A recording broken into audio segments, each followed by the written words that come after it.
ഡിവൈഎഫ്ഐക്കാരന്റെ മുദ്രാവാക്യം. ഇന്ന് M P Jayarajan ചെയർമാനായ രൂപത്തിൽ ഏറ്റെടുക്കാനല്ല അന്നത്തെ ഡിവൈഎഫ്ഐക്കാരന്റെ മുദ്രാവാക്യം. അങ്ങനെയാണെങ്കിൽ അന്ന് എം പി രാഘവനല്ലേ ചെയർമാൻ, അപ്പൊ ആ മുദ്രാവാക്യത്തിന്റെ ആവശ്യമില്ലല്ലോ. അങ്ങനെയുള്ള സമരങ്ങളല്ല ഡിവൈഎഫ്ഐക്കാരൻ വിളിച്ചത്. ഗവൺമെന്റിന്റെ പണമാണ്, കരുണാകരന്റെ പണമല്ല, എം പി രാഘവന്റെ പണമല്ല, ഗവൺമെന്റിന്റെ പണമാണ്. ഗവൺമെന്റിന്റെ അധീനതയിൽ ഗവൺമെന്റ് കോളേജായിട്ട് പെരിയാർ മെഡിക്കൽ കോളേജിനെ പ്രഖ്യാപിക്കണം എന്നുള്ള സമരത്തിന്റെ ഭാഗമായിട്ടാണ് 5 രക്തസാക്ഷികളെ ഡിവൈഎഫ്ഐക്ക് കൂത്തുപറമ്പിന്റെ തെരുവീതികളിൽ ബലിയർപ്പിക്കപ്പെടുന്നുണ്ടായിട്ടുള്ളത്.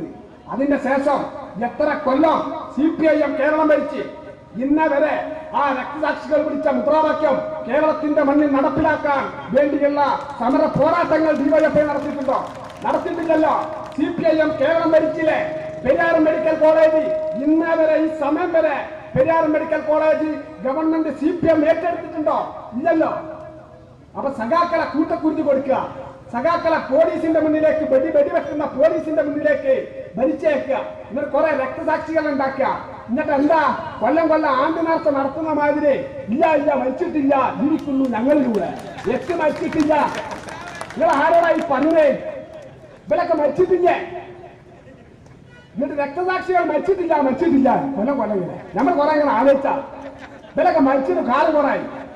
ഡിവൈഎഫ്ഐക്കാരൊക്കെ ഒന്ന് മനസ്സിലാക്കണം സഖാക്കളെ. CPIMന്റെ നേതാക്കന്മാരെ നാടകക്കാരതൊക്കെ ആ ഡിവൈഎഫ്ഐക്കാരും CPIMകാരും മനസ്സിലാക്കണം. ഈ കൂത്തുപറമ്പിലെ രക്തസാക്ഷികൾക്കുണ്ടല്ലോ അന്യച്ഛനൊക്കെ ഓരൊക്കെ കൊല്ലം ഇങ്ങനെ നമ്മളൊപ്പം വന്നിട്ട് ഇങ്ങനെ എന്റെ മക്കൾ മരിച്ചിട്ടില്ല അറിയാ. അങ്ങനെന്താ? അങ്ങനെന്തല്ലോ. ഓർക്കോല അന്യച്ഛൻ ഓർക്കോല മക്കൾ പോയില്ലേ? ഇതൊന്നും മനസ്സിലാക്കാതെ സഖാക്കളെ കൂട്ടക്കുരുതി കൊടുക്കുക. ഡിവൈഎഫ്ഐയുടെ CPIMന്റെ നേതൃത്വം ഭരണം കിട്ടാൻ, മുസ്ലിം ലീഗ് ഭരണം കിട്ടാൻ, UDF ഭരണം കിട്ടാൻ നയത്തിന്റെ പേരിലുള്ള പോരാട്ടങ്ങൾ സമരങ്ങളെ രാജ്യത്ത് നടത്തുന്നത്. CPIM ഭരണം നേടുന്നത് ഏത് ഭരണം നേടുമ്പോ രക്തസാക്ഷികളെ ഉപയോഗിച്ചിട്ടല്ലേ? ഇതിനു വേണ്ടി ഡിവൈഎഫ്ഐക്കാരനെയും SFIക്കാരനെയും പോലീസിന്റെ മുന്നിലേക്ക് തല്ലിനും കുത്തിനും വിട്ടിട്ടല്ലേ CPIM രാജ്യത്ത് ഭരണം പിടിച്ചിറക്കുന്നത്? നിങ്ങൾ ആലോചിച്ചോക്കെ. ഞാൻ പറഞ്ഞൊരു തെറ്റുണ്ടാന്ന്. ഞങ്ങളെ ബഹുമാനപ്പെട്ട സൈദാർ കുട്ടിയാക്ക, ഞാൻ ഏറ്റവും അടുത്ത ബന്ധമുള്ള എന്റെ ബാപ്പാക്ക് തുല്യനായിട്ടുള്ള പാർട്ടിയിൽ ഞാൻ എവിടൊക്കെ പരിചയപ്പെട്ടിട്ടുണ്ടോ, ഏതൊക്കെ ഉദ്യോഗസ്ഥന്മാരായിട്ട് ബന്ധമുണ്ടോ അതിലൊക്കെ ഒരു പങ്ക് വഹിച്ച ആളാണ് ബഹുമാനപ്പെട്ട സൈദാർ കുട്ടിയാക്ക. ആ സൈദാർ കുട്ടിയാക്ക മരിച്ചിട്ടില്ല പറഞ്ഞ ദിവസം ഏറിയോ ഈ ജനുവരി 24 സൈദാർ കുട്ടിയാക്ക മരിച്ചിട്ട് ഒരു കൊല്ലായി. CPIM മരിച്ചിട്ടില്ല പറഞ്ഞ ദിവസം ഏതാണോ ഈ 24-ാം തീയതി. ഞാൻ ഇവിടുത്തെ സഖാക്കളോട് വരാം, എളമരം കരീമിനോ ഈ VKCക്കൊക്കെ അറിയാം. സൈദാർ കുട്ടിയാക്ക അവസാന നാളുകളിൽ മലപ്പുറം ജില്ലയിലെ പാർട്ടിനെ കെട്ടിപ്പടുത്ത ആളാ സൈദാർ കുട്ടിയാക്ക. ഈ സൈദാർ കുട്ടിയാക്ക അവസാന നാളുകളിൽ CPIMന്റെ ഓഫീസുകളിൽ കയറി ചെല്ലുന്നത് കണ്ടുകൂടാത്ത മനുഷ്യന്മാരെ ആര്യാരോ ഒന്ന് അന്വേഷിച്ചു വയ്ക്കാൻ ഇവിടുത്തെ സഖാക്കളെ. ആര്യാരോ വിജയരാഘവൻ, അതുപോലെ തന്നെ ഉമ്മർ മാസ്റ്റർ EM മോഹൻദാസ്, പാലോൽ മുഹമ്മദ് കുട്ടിയൊക്കെ ഇവരിങ്ങനെ മരിച്ചതിന്റെ ശേഷം മരിച്ചോലെ മഹത്വങ്ങൾ പറഞ്ഞിട്ട് ഇവരിങ്ങനെ വോട്ട് പിടിച്ചു. ഇവിടെ ബേപ്പൂർ കുറെ ആളുകൾ മരിച്ചിട്ടുണ്ടാവും. ഓരോ മരിച്ചതിന്റെ ശേഷം സുഖം ഉണ്ടാവില്ല.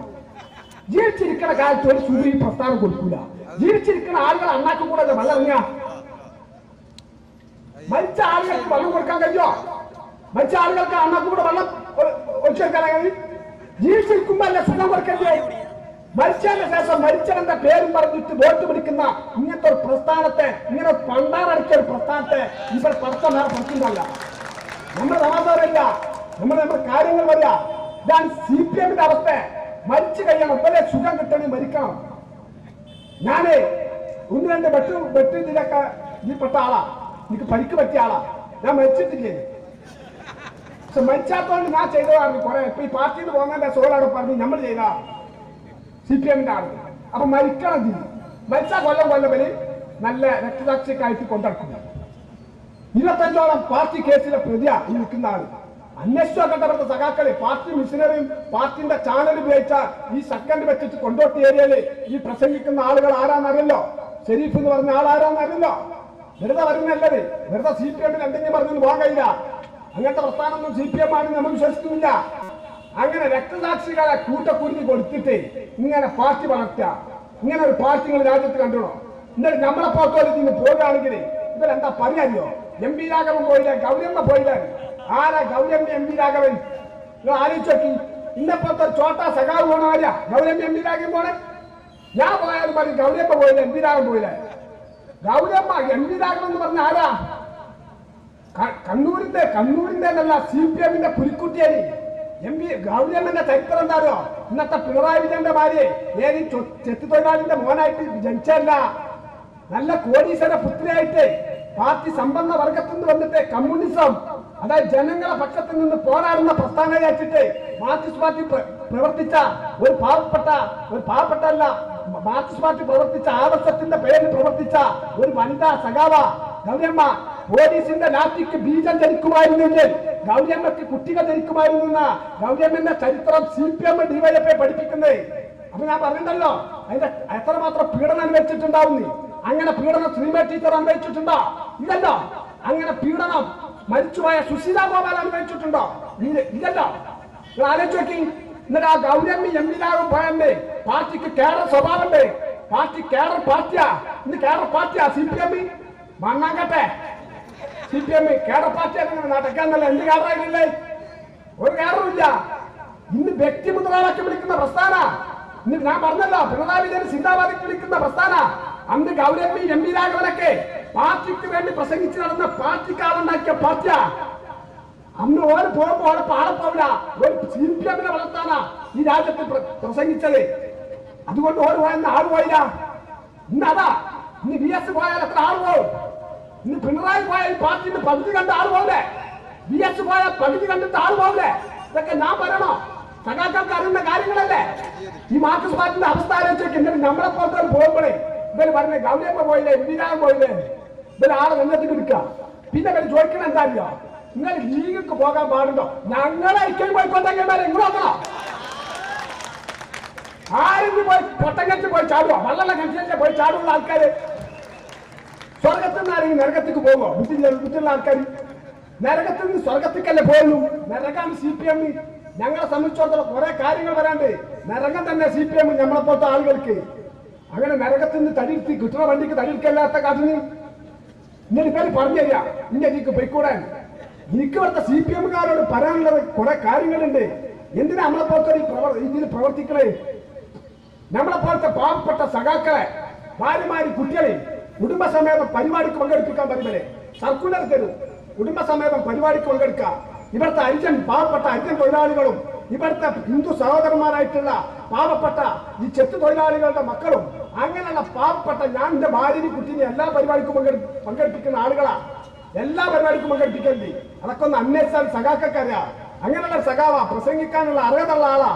അങ്ങനെ നമ്മളെ പോലത്തെ പാവപ്പെട്ടവർ ഇങ്ങനെ പങ്കെടുപ്പിച്ചു. കുടുംബസമേതം നീച്ചാൻ വയ്യാതെ കണ്ണും മോറൊക്കെ ഒട്ടി ഈ കയ്യും കാലൊക്കെ മെലിഞ്ഞ് നീച്ചാൻ വയ്യാത്ത കുറെ പെണ്ണുങ്ങൾ കുട്ടികളൊക്കെ കോഴിക്കോട് കണ്ടുണ്ടാവും. കുടുംബസമേതം ഇതൊക്കെ പാടെ വരും. എന്നാൽ ഈ അളമരക്കാരില്ല പെണ്ണുങ്ങൾ ഭാര്യയും കുട്ടികൾ നിങ്ങൾ കണ്ടിട്ടെങ്ങനെ ആരോഗ്യമൊക്കെ ഓർക്കൂല്ല. ദ്രോഹിന്റെ പെണ്ണുങ്ങൾ കുട്ടികളൊക്കെ DKC ആരാ? DKC-ക്കുള്ള പെണ്ണുങ്ങൾ കുട്ടികളൊക്കെ പരിപാടി പങ്കെടുക്കണ്ട. കമ്മ്യൂണിസ്റ്റാറിലല്ലേ? ഇങ്ങനെ CPIM-ന്റെ ഏതെങ്കിലും നേതാക്കന്മാരുടെ ഉയർന്ന പദവിയിൽ നിൽക്കുന്ന ഏതെങ്കിലും നേതാക്കന്മാരുടെ ഭാര്യമാരും മക്കളൊക്കെ നിങ്ങൾ കണ്ടോ? എന്താ കാണാത്തത്? ഓർക്കറിയാം നരകം കിട്ടുന്നവർക്ക് ഇച്ചിങ്ങൾ പോട്ടെ, സ്വർഗം കിട്ടുന്നവർക്ക് നമ്മളെ പെണ്ണുങ്ങൾ കുട്ടികൾ പോട്ടെ. എല്ലാത്തിനും എന്താ പറയാ? ഇങ്ങനെ പാർട്ടി സഖാക്കളെ ഇങ്ങനെയാണ് പറഞ്ഞ കുരുതി കൊടുക്കുക. ഇവരെ നമ്മളെപ്പോലുള്ള പാവപ്പെട്ട ആളുകളെ ഇത്തരം പരിപാടിക്ക് സംഘടിപ്പിക്കുക. ഇവർ ഉയർന്ന കമ്മിറ്റിയിൽ ഇതിന്റെ പദവികളും ഇതിന്റെ എല്ലാ നേട്ടങ്ങളും കൊയ്തിട്ട് ഇവർ നിൽക്കുക. നമ്മളെ പോലുള്ള ഒരു പരിപാടിക്ക് പങ്കെടുക്കുന്നവർ മാത്രം ഇതിന്റെ അടികുത്ത് കൊള്ളുന്നവനായിട്ട് മാത്രം നിൽക്കുക.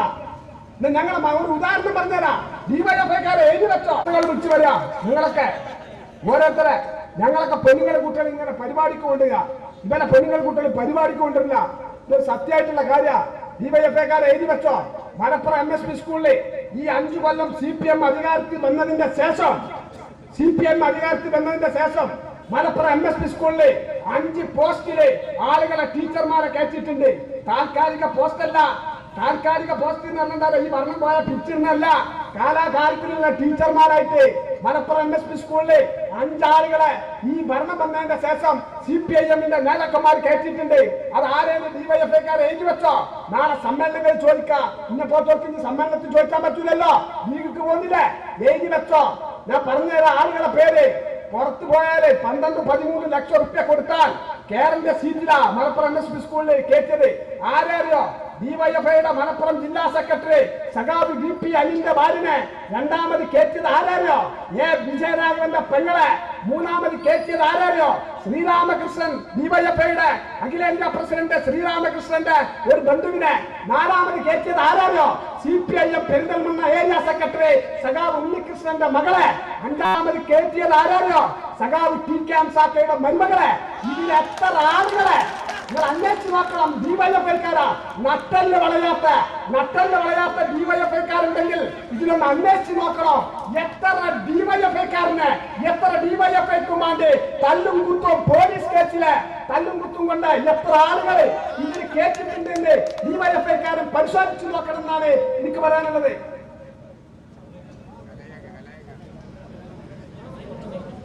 അതാണ് ഇവിടുത്തെ ഡിവൈഎഫ്ഐന്റെ സ്ഥിതി. ഞാൻ പറഞ്ഞ കളവല്ല. ഒന്ന് ഡിവൈഎഫ്ഐക്കാരൻ മലപ്പുറം ജില്ലാ കമ്മിറ്റിക്ക് ഒന്ന് വിളിച്ചു ചോദിക്കണം. എന്നാൽ ആ ജോലിക്ക് വേണ്ടി കഷ്ടപ്പെട്ടുകൊണ്ട് ആ ജോലി കിട്ടാൻ വേണ്ടി അവിടെ ഒരു ജോലി അപേക്ഷിച്ചുകൊണ്ട് ഒരു വനിതാ സഖാവ് നടന്നിനി ഇവിടുത്തെ ഡിവൈഎഫ്ഐക്കാർക്കൊക്കെ പരിചയം ഉണ്ടാവും. സാജിദ ഡിവൈഎഫ്ഐയുടെ കേന്ദ്ര കമ്മിറ്റി അംഗം സാജിദ. ഇന്ന് ആരാ സാജിദ? വയനാട് ഡിവൈഎഫ്ഐയുടെ ജില്ലാ സെക്രട്ടറി മധുസൂദനന്റെ ഭാര്യ. ഒന്ന് അന്വേഷിച്ചു വെക്കാണ്ടേ? ഒന്ന്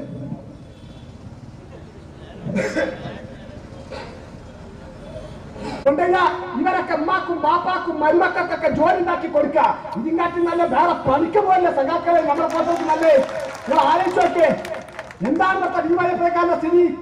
ഇവരല്ലേ ഈ അളമരങ്കരീമി. ഞാൻ കോഴിക്കോട് പച്ചക്കറി പാളയ മാർക്കറ്റ് വളർന്ന ആളാ ചെറുപ്പം മുതലേ. ആ പാളയ മാർക്കറ്റിൽ കൂടെ ബഹുമാനപ്പെട്ട ഇളമരങ്കരീമി ഈ ട്രേഡ് യൂണിയന്റെ നേതാവായി പോണെന്നേ. അയാളെ കുപ്പായ അടിച്ചാൽ 1.5 മീറ്റർ ശീല മതിയാവോ? അതാ നീ പെറ്റി കുറിച്ച പെണ്ണുങ്ങളുമായി നടക്കുന്ന കാര്യമല്ലേ നടക്കണേ? അതുപോലെ നടക്കേ ഓരൊക്കെ ആരാ? ഇന്ന് ആരാ ഇവരൊക്കെ? നിങ്ങൾ ആലോചിച്ചോക്കെ. ബഹുമാനപ്പെട്ട കുഞ്ഞാലിക്കുട്ടി സാഹിബിനെ 1970 അംബാസഡർ കാറുണ്ടെന്നാ റൗഫ് പറഞ്ഞത്. ഞാനൊക്കെ മനസ്സിലാക്കി വെക്കോളാം.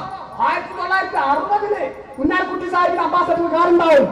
എന്നാൽ ഞാൻ ഇവിടുത്തെ സഖാക്കളോട് ചോദിക്കാം, 1960-ലും 70-ലൊക്കെ CPIM സംസ്ഥാന സെക്രട്ടറി സഖാവ് പിണറായി വിജയന് സ്വന്തമായിട്ട് ട്രൗസർ ഉണ്ടെങ്കിൽ നിങ്ങൾ ആലോചിച്ചു. ഇന്ന് പിണറായി ആരാ? കുഞ്ഞാലിക്കുട്ടി സാഹിബ് ആരാ? പിണറായിന്റെ മക്കളോടെ പഠിക്കണേ എവിടുന്നുണ്ടായി? ചെത്തുകാരന്റെ മകന് കുഞ്ഞാലിക്കുട്ടി സാഹിബ് അതാ. ചെത്തുകാരന്റെ മകന്റെ മക്കളിന്ന് പഠിക്കുന്ന എവിടെ? സഖാക്കൾ പരിശോധിക്കേ. 4 അക്കത്തിന് കൂടുതൽ ശമ്പളം വാങ്ങുന്ന ഫുൾ ടൈം പ്രവർത്തകർ, പാർട്ടി മെമ്പർമാർ, പാർട്ടി പ്രവർത്തകരെ പേരുകൾ ദേശാഭിമാനി പത്രത്തിൽ പ്രസിദ്ധീകരിക്കട്ടെ. എത്ര ആളുകളുണ്ട്? ഇവർ സഞ്ചരിച്ചോട്ടെ. കാറിൽ സഞ്ചരിക്കാൻ പാർട്ടിന്റെ ശമ്പളം ഉണ്ടാവും, പാർട്ടിന്റെ ലഭികൾ ഉണ്ടാവും. അതൊക്കെ നോക്കോട്ടെ. പക്ഷെ ഇവരെ കുട്ടികളെ പഠിപ്പിക്കാനും ഇവരിതിനും ലണ്ടനിൽ പോയി പഠിപ്പിക്കാനും ഇവർക്ക് തോട്ടക്കച്ചവടം നടത്താനും ഇവർക്ക് റിയൽ എസ്റ്റേറ്റ് മാഫിയയിൽ പങ്കെടുക്കാനൊക്കെ എവിടുന്ന് പണം കിട്ടണേ? ഇവരൊക്കെ ആരാ? ഇവർ അന്വേഷിക്കണോ? വിചാരമുണ്ട്. ഞങ്ങളെ മണ്ണാങ്കുഴി അല്ലാക്കെതിരെ കൊള്ളാത്തോട്ടൊക്കെ വിളിച്ചു പറഞ്ഞേ ആ രൂപത്തിൽ എന്തായാലും നമുക്ക് മുസ്ലിം ലീഗിന്റെ വേദിയാണ് മാന്യമാർക്ക് തുറക്കുന്ന വേദിയാ. അതുകൊണ്ട് എനിക്ക് വല്ലാതെ പറയാൻ പറ്റില്ല. ഇതിന്റെയൊക്കെ സ്വഭാവം കണക്കാക്കിയിട്ട് ഞാനൊക്കെ പറയും. അതെന്താ അറിയോ? ഞാൻ ഡിവൈഎഫ്ഐ വന്ന ആളാ. ഞാൻ ഡിവൈഎഫ്ഐ CPM വന്ന ആളുകളാകുമ്പോഴേ നമുക്കൊക്കെ നമ്മുടെ സ്വഭാവം കാട്ടേണ്ടി വരും. അതിന് വരുമ്പോ എനിക്ക് പറയാനുള്ള എന്താണ്, വേദിയിൽ ഇരിക്കുന്ന മുസ്ലിം ലീഗിന്റെ ആളുകൾ എന്നോടൊന്ന് ശ്രമിക്കുക. അത്ര തന്നെ വരാൻ പറ്റുള്ളൂ. കാരണം ഡിവൈഎഫ്ഐക്കാരൻ വന്ന ആളല്ലേ. ഒരു മുസ്ലിം ലീഗിനെ കുറിച്ച് ലെവലായി വരുമ്പോ എന്തായാലും മുസ്ലിം ലീഗിന്റെ അത്ര മാന്യതയൊക്കെ നമ്മൾ വരണല്ലോ. പക്ഷെ കഴിയല്ലോ. വിജയരാഘവൻ മണ്ണാങ്കുഴി അല്ലാക്കാരെ പറ്റി എന്താ പറഞ്ഞേ? എച്ചിന് നക്കി മറ്റേ നക്കി എന്നൊക്കെ പറഞ്ഞ് കീഴം. എന്ത് കീഴം? വിജയരാഘവന്റെ ചരിത്രപ്പെട്ട ഡിവൈഎഫ്ഐക്കാരൻ അറിയില്ലെങ്കിലേ മലപ്പുറം പാർട്ടി ഓഫീസിൽ വിളിച്ച് ചോദിച്ചാൽ മതി. ട്രൗസർ ഇടുന്ന കാലം മുതൽ അയാളെ കുറ്റം പറയില്ല. ട്രൗസർ ഇടുന്ന കാലം ആർക്കും തരും ആ ഗതികേട്. മക്കൾക്ക് ഒന്നും തരും, കുറ്റം പറയല്ല. പക്ഷേ ചെറുപ്പം മുതൽ മലപ്പുറം പാർട്ടി ഓഫീസിൽ നിന്ന് പാർട്ടി ഓഫീസിന്റെ ഭക്ഷണം കാര്യം പാർട്ടി ഓഫീസിൽ നിന്ന് പാർട്ടിന്റെ ജീവിച്ച് വളർന്ന ആളാ. അങ്ങനെയുള്ള ഒരു മനുഷ്യന് ഇത് മണ്ണാങ്കുഴി അജാക്കാന്റെ അവിടുന്ന് ഇയാൾ പാലക്കാട് ഫസ്റ്റ് മത്സരിക്കുമ്പോ വണ്ടി വിട്ടുവെച്ചിന് മണ്ണാങ്കുഴി അജാക്ക അതിന് പെട്ടില്ല. അപ്പൊ ആരാണ് ആ എച്ചിനക്കും കീടനെന്നൊക്കെ ഞാൻ വരാതെ നിങ്ങൾക്ക് അറിയല്ലോ. പിന്നെ ഒന്നും കൂടി സഖാക്കൾ പരിശോധിച്ചാണ്ട് വിജയരാഘവൻ ഈ 3 കൊല്ലത്തിന്റെ ഇടയ്ക്ക് ഗൾഫിൽ പോയിട്ട് പാസ്പോർട്ട് ഒന്ന് ഇട്ട് പരിശോധിച്ചു നോക്കണ്ടേ എത്ര പ്രാവശ്യം ഗൾഫിൽ പോയി.